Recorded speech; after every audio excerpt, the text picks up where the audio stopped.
कक्षा 9 के सभी विद्यार्थियों का मेरे चैनल में हार्दिक स्वागत है। आज मैं उपस्थित हूँ आपकी पद्य पीयूषम संस्कृत पद्य पीयूषम का 9वां पाठ और अंतिम पाठ, क्योंकि पद्य पीयूषम में आपके 9 पाठ हैं, जिसमें 8 हो चुके हैं जो आपको मेरे इसी चैनल पर प्लेलिस्ट के अंतर्गत प्राप्त होंगे। आज है आपका 9वां पाठा। 9वां पाठा के भी 2 अंक हो चुके हैं। इसमें 21 श्लोक दिए हैं, जिनको मैंने 3 भागों में बांटा है। पहले में 7, दूसरे में 14 और तीसरे में शेष जो 7 बचते हैं 21 तक, 15 से 21 तक। तो आज का तीसरा अंक है। तो आइए प्रारंभ करते हैं बिना विलंब किए। पहला है मेध्यम पवित्रम आयुष्यम लक्ष्मी अलक्ष्मी कलि नाशनम पादयोर्मल मार्गाणाम शौच अधानम भीक्षण साहा, यानी मेध्यम स्मरण शक्ति। अब ये बहुत लंबा वाक्य है।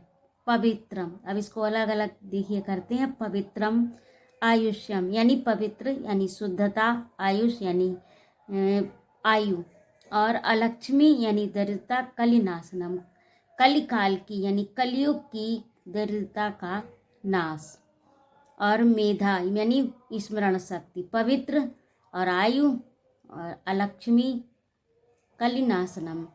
पादयो यानी दोनों पैर, मल मार्गाणाम गंदगी निकलने वाले मार्ग, शौचाधानम यानी शौचाचार, अभीक्षणसा यानी अभीक्षणसा माने बार बार। अब ये आपके एक एक शब्द का अर्थ हो गया।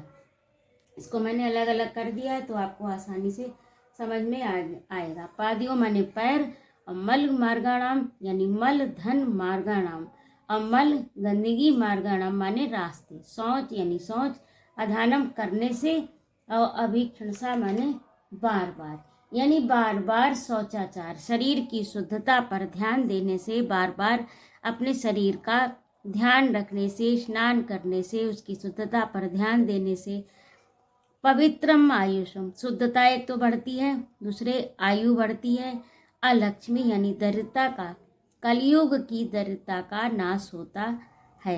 पादयोर मल मार्गाणाम, और अपने पैरों को मल मार्ग की स्वच्छता का ध्यान रखने से आयु बढ़ती है, स्मरण शक्ति बढ़ती है। दरिद्रता यानी कलयुग की अलक्ष्मी का नाश होता है, और मलिनता दूर होती है जो शौचाचार के नियमों का पालन करते हैं, यानी अपनी शारीरिक शुद्धि का ध्यान रखते हैं। यहाँ पर शौचाचार से शारीरिक शुद्धि, शौचाचार में आने वाले शौच धन आचार यानी पवित्रता के लिए जो आचार, जो कर्म किए जाते हैं उनको शौचाचार कहते हैं। उसमें स्नान भी है, उसमें दंत धावन भी है, उसमें शुद्धता भी, उसमें कपड़े भी हैं, स्वच्छ कपड़े पहनना, स्वच्छ रहना, स्वच्छ वायु का सेवन करना, ये सब जो है शौचाचार के अंतर्गत ही आते हैं। तो बार बार शौचाचार, शरीर की शुद्धता व स्नान करने से, पैरों व मलमार्ग की स्वच्छता का ध्यान रखने से आयु बढ़ती है, स्मरण शक्ति बढ़ती है, दरिद्रता कलयुग की लक्ष्मी का नाश होता है, और मलिनता दूर होती है। अब अगला है आपका 16 में देखिए, नित्यम स्नेहार्द शीर्षा शिरः शूलम न जायते न खालित्यम न पालित्यम न केशा प्रपतन्ति चा।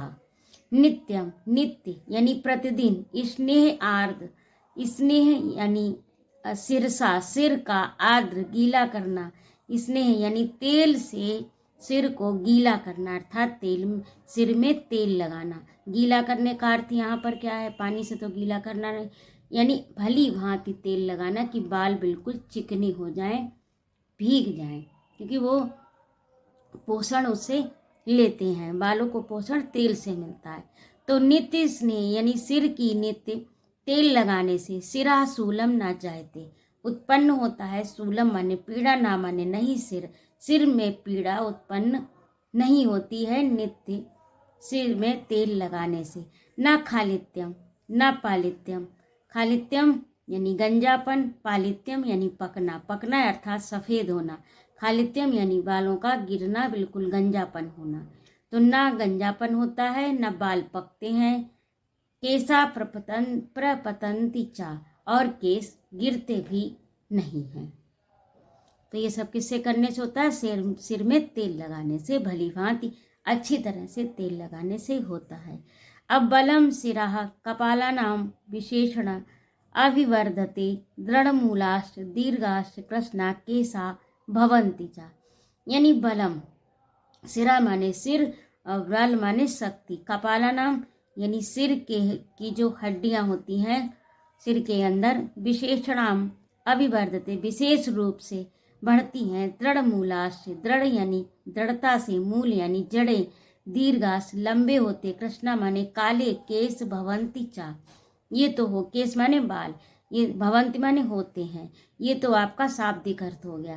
अब इसका भावार्थ है कि शक्ति बढ़ती है, हड्डियां मजबूत होती हैं, सिर की जो कपाल की हड्डियां हैं वो मजबूत होती हैं, विशेष रूप से बढ़ते हैं, जड़ें मजबूत होती हैं, दीर्घाश यानी लंबे होते हैं, कृष्णा काले होते हैं, केसा केस विशेष रूप से काले होते हैं, लंबे होते हैं, उनकी जड़ें मजबूत होती हैं विशेष रूप से, और जो कपाल की हड्डियां हैं उनका वो विशेष रूप से क्या होता है? मजबूत होती हैं। सिराहा सिर, बलम और शक्ति बढ़ती है। तो ये आपका शाब्दिक अर्थ हुआ। अब आपको पूरा वाक्य बनाकर बताती हूँ। प्रतिदिन सिर में तेल डालने से, अर्थात बालों को तेल से गीला करने से सिर में पीड़ा नहीं होती, ना बालों में गंजापन होता है, ना ही बाल पकते हैं। तो ये आपका पिछले श्लोक का हो गया है ना। अब उसी को आगे जोड़कर उसमें बताया गया है कि बलम शक्ति सिरा कपाला नाम, कपाल की हड्डियां, बालों में सिर लगाने से सिर की हड्डियां मजबूत होती हैं तथा बाल लंबे व काले होते हैं, और बालों की जड़ें विशेष रूप से मजबूत होती हैं। बालों में सिर लगाने से सिर की हड्डियां मजबूत होती हैं और बालों की जड़ें विशेष रूप से मजबूत होती हैं तथा बाल काले काले और लंबे होते हैं। दीर्घाश्च लंबे, कृष्णा काले, केशा का बाल भवंती होते हैं। तो ये समझ में आ गया होगा 17वां। अब 18वां देखिए। अब ये दोनों तो बालों से संबंधित ही थे, दोनों ये स्नान से संबंधित था, ये बाल से। जब आप संदर्भ और प्रसंग लिखेंगे तब आप इस बात का ध्यान रखेंगे। संदर्भ प्रसंग मैं आपको बता चुकी हूँ, और उसमें संदर्भ तो आपका यही रहेगा कि प्रस्तुत पाठ्य पुस्तक हमारी पद्य पीयूषम पाठ नवम आरोग्य साधनान से ये श्लोक लिया गया है, और इसके बारे में किसके बारे में लिखा गया, तो ये दोनों का प्रसंग एक जैसा होगा, स्नान वाला एक जैसा होगा। अब आगे जो है देखिए, आगे अगला क्या है? इंद्रियाणि प्रसीदन्ति, इंद्रियाणि प्रसीदन्ति सुत्वग भवति च आननम, निद्रालाभा सुखम च श्यानमूर्धनि तैल निषेवणाति। इंद्रियाणाम यानी इंद्रियां, प्रसीदंत यानी प्रसन्न होती, श्रुतोगा माने त्वचा अच्छी, भवति माने होती है, च आननम और मुंह और त्वचा सुंदर होती है, अच्छी होती है, इंद्रियां प्रसन्न होती हैं, निद्रा लाभम निद्रा लाभ होता है यानी नींद का लाभ होता है, सुखम सुख प्राप्त होता है, छास्यान यानी स्मरण शक्ति बढ़ती है, तैल निवेशनात् किसके करने से, ये सब किससे प्राप्त होता है? तेल की मालिश करने से। सिर पर प्रतिदिन तेल लगाने से या सिर पर तेल की मालिश करने से इंद्रियां प्रसन्न होती हैं, मुख व त्वचा अच्छी हो जाती है, अच्छी नींद आती है और स्मरण शक्ति बढ़ती है। तो इस प्रकार से ये भी आपका बालों के अंतर्गत ही आ जाता है, इसका भी प्रसंग वही होगा। अब देखिए 18 हो गए, अब अगला देखिए 19वां देखिए।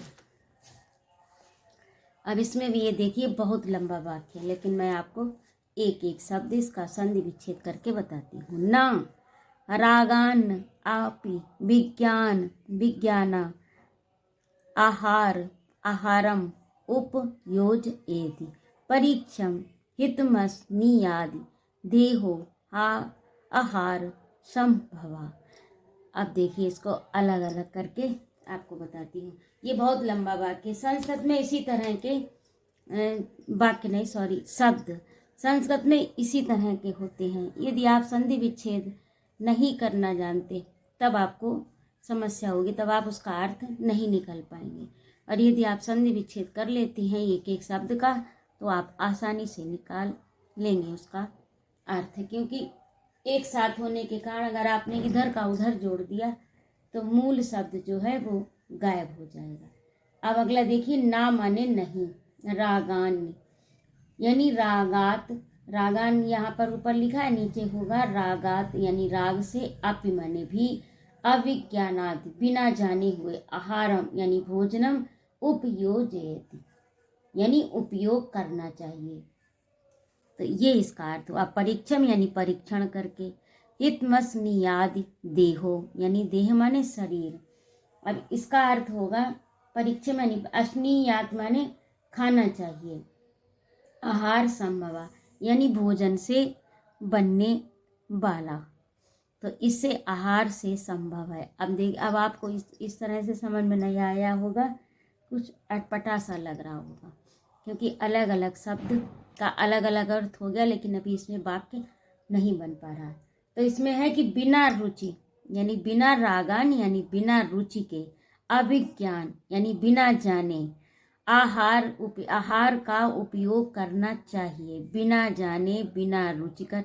आपको जो चीज़ अच्छी नहीं लग रही है या आप उसके बारे में नहीं जानते हैं, कोई नई चीज़ है आप उसके बारे में नहीं जानते, पता नहीं ये क्या खाने वाला है, तो इस प्रकार से विचार करना चाहिए। और आपको रुचिकर नहीं है, जो आपके मन को अच्छा नहीं लगता, जो बिना जाना हुआ है। अविज्ञानादि आहार का, योजते प्रयोग करना चाहिए, ना माने नहीं, जिसका जो रुचिकर नहीं है, जिसके बारे में आपको जानकारी नहीं है, ऐसे आहार का उपयोग करना चाहिए, वरना नहीं करना चाहिए। अब हित परीक्ष यानी परीक्षण करके, हितम जो कल्याणकारी हो, अस्नियादि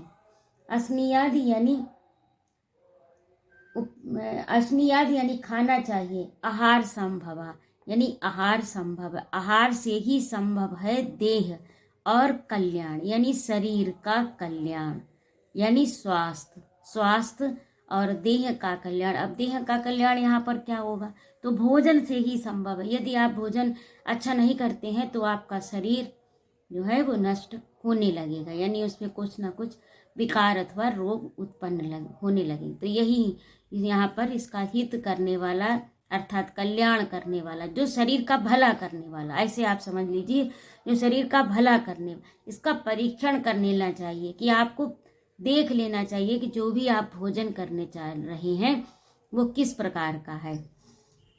देहो क्योंकि आहार से ही संभव है शरीर का कल्याण और स्वास्थ्य। अब तो आपको समझ में आ गया होगा कि बिना रुचि के, बिना जाने हुए तथा बिना परीक्षण किए हुए भोजन का प्रयोग नहीं करना चाहिए, क्योंकि शरीर का कल्याण व स्वास्थ्य भोजन से ही संभव है। ये हुआ इसका अर्थ। अब अगला 20वां देखिए, हितासी श्यान्मितासी स्यात् कालभोजी जितेंद्रिया पश्यन् रोगान बहून कष्टानि बुद्धिमान विस्मास नाति। अब एक एक का अर्थ देखिए। हितासी यानी हितकारी, मितासी यानी कम खाने वाला, मित माने कम, आशी माने भोजन करने वाला, कम भोजन करने वाला, काल भोजी यानी समय का भोजी, समय से भोजन करने वाला, एक निश्चित समय पर भोजन करने वाला, जितेंद्रिय यानी जितेंद्रिय अपनी इंद्रियों को बस में रखने वाला, पश्चन माने देखते हुए, रोगान माने रोग से, बहुन माने बहुत, कष्टान यानी कष्ट से, बुद्धिमान, विस्मासनाति यानी विषय। अब देखिए आपको इसका भी अर्थ नहीं समझ में आया होगा, पहले एक एक का अर्थ देखिए। हितासी हितकारी, मितासी कम खाने वाला, काल भोजी यानी समय से भोजन करने वाला, जितेंद्रिय इंद्रियों को जीतने वाला, पश्यन यानी देखते हुए, रोगान रोग से, बहुन बहुत से, कष्टान कष्टों को, विषमासनात यानी विषम, धन अस्नात यानी विषम भोजन करने से। ये तो इसका शाब्दिक अर्थ हुआ। अब इसका हुआ कि विषम भोजन करने से कई रोग व कष्टों को देखते हुए बुद्धिमान व जितेंद्रिय मनुष्य कैसा भोजन करते हैं? हितकारी करते हैं। हितकारी व समय से भोजन करते हैं व अल्प मात्रा में करते हैं, अधिक नहीं करते, अल्प मात्रा में करते हैं, हितकारी करते हैं और समय से भोजन करते हैं। बुद्धिमान और जितेंद्रिय मनुष्य जो हैं वो इस प्रकार से भोजन करते हैं। किस प्रकार से करते हैं? कि जो हितकर हो, यानी शरीर का कल्याण करता हो, शरीर के लिए लाभप्रद हो। अब यहाँ पर हितकर के लिए लाभप्रद ही होगा, शरीर के लिए लाभप्रद हो और एक निश्चित समय पर हो और अल्प मात्रा में। थोड़ा खाते हैं, ये नहीं ठूस ठूस के खा लिया फिर पता चला कि कोई भी विकार उत्पन्न हो गया। विषम भोजन करने से उत्पन्न कई रोग व कष्टों को देखते हुए बुद्धिमान व जितेंद्रिय मनुष्य हितकारी और समय से भोजन करते हैं तथा अल्प मात्रा में करते हैं।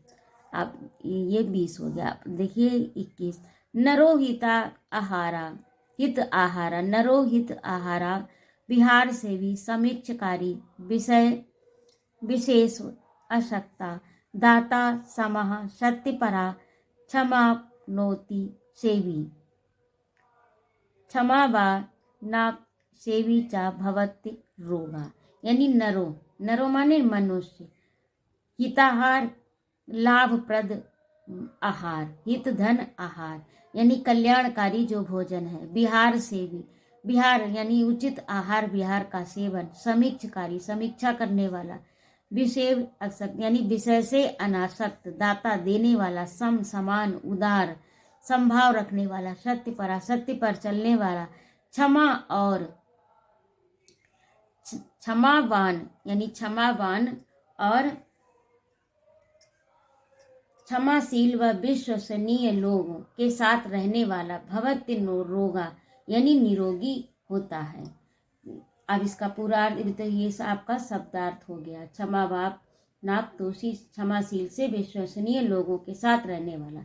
अब इसका अर्थ देखिए, हितकर आहार करने वाला, हित नरोहिता हितकर आहार करने वाला, विहार से भी यानी उचित विहार का सेवन करने वाला, सोच विचार अर्थात विचार पूर्वक कार्य करने वाला, विषयों से अनासक्त सभी के साथ, विषयों से अनासक्त तथा सभी के साथ उदार व समता का भाव रखने वाला, दानी सत्य का पालन करने वाला, क्षमाशील व विश्वसनीय लोगों के साथ रहने वाला मनुष्य निरोगी होता है अर्थात आरोग्यता को प्राप्त करता है।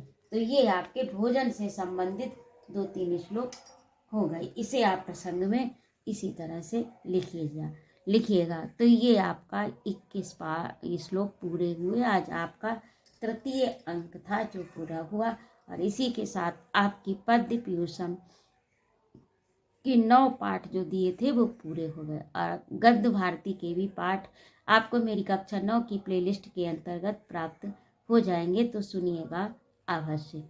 और इसमें अभ्यास कार्य में इसमें हिंदी में संदर्भ व्याख्या दी, लेकिन मैं अगले अंक में आपको 21 जो श्लोक दिए हैं इनके शब्दार्थ सहित श्लोकों के अर्थ लिखित रूप में दे दूंगी। तो आपको जो भी ज़रूरत हो उसी हिसाब से काखागा इसमें से निकाल लीजिएगा और लिख लीजिएगा। इसके साथ ही आपका ये जो नीचे का दिया है ये बहुविकल्पी है, तो ये बहुविकल्पी है तो इसमें दिया ही है, इसको करने की आवश्यकता नहीं। और आरोग्य के संबंध में कही गई बातों का सारांश अपने शब्दों में लिखिए। मैंने आपको बहुत अच्छी तरह से समझाया है, एक एक शब्द का अर्थ बताया है। आप इसे सुनिए बार बार और उस पर मनन कीजिए, चिंतन कीजिए। और यदि आपको किसी समस्या का समाधान चाहते हैं तो कृपया मेरे कमेंट बॉक्स में अवश्य लिखें। सुंदर स्वास्थ्य के लिए जरूरी उपायों एवं साधनों पर एक निबंध इस पाठ के आधार पर लिखिए। तो ये श्लोकों में सब कुछ आपको मिल जाएगा। ये कार्य आप स्वयं कीजिए। यदि आप ना कर सके तो मेरे कमेंट बॉक्स में अवश्य लिखें, मैं आपको लिख कर दूंगी। और इसी के साथ स्वस्थ रहिए, सानंद रहिए, खूब ज्ञानार्जन करिए। और यदि आपको मेरा पढ़ाना अच्छा लगा हो तो कृपया मेरे चैनल को सब्सक्राइब अवश्य करें, अपने मित्रों में शेयर करें, लाइक और कमेंट करें। आपके सुझाव का सादर स्वागत है। आज के लिए इतना ही। अगले अंक में मैं पहले तो अगले अंक में लिखित रूप में आपको ये दूंगी, उसके बाद में आपकी कौमुदी कथा का प्रारंभ करूंगी। उसमें भी 4 पाठ दिए हैं और उसके बाद व्याकरण। तो आज के लिए इतना ही। धन्यवाद। जय महाभारत।